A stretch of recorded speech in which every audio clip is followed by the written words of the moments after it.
My dear friends, our gospel text is from John chapter 11 from verse 1 to 45, and it recounts the raising of Lazarus from the dead. Our theme is, I am the resurrection and the life. My goal is to share 3 points from the text.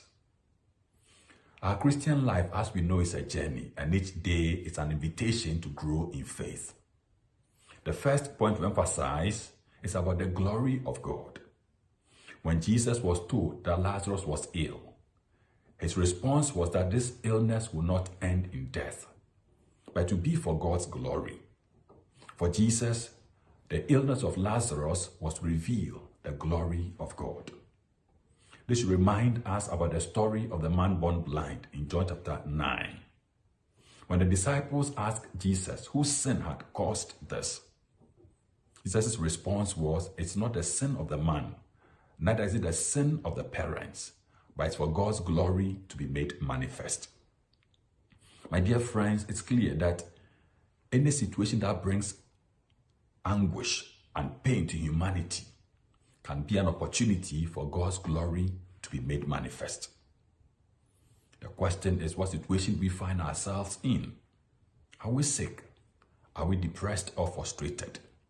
Are our souls sorrowful to the point of death? Jesus says this illness will not end in death, but for God's glory to be made manifest. The second point is to stress Jesus is going back to Jerusalem or to Judea. At the time of hearing about the sickness of Lazarus, Jesus and the disciples were staying in Bethany beyond the Jordan, the place that John had been baptized in. This was the place Jesus came to after the Jews had tried to kill him in Jerusalem. Bethany beyond the Jordan became his safe haven. Now, by telling the disciples that they should go back to Judea, meant that he was leaving the place of serenity and peace to the place of chaos and death. No wonder the disciples exclaimed, Rabbi, the Jews were just trying to stone you, and you want us to go back there?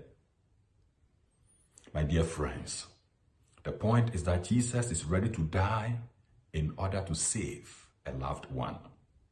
He's prepared to leave the place of comfort in order to give life.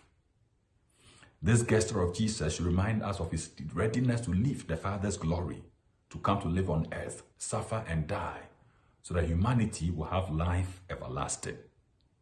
So because of his love for his friend Lazarus, he was ready to sacrifice his life by going back to Judea, the place of mortal anguish, so that Lazarus would be raised back to life. My dear friends, love is sacrifice.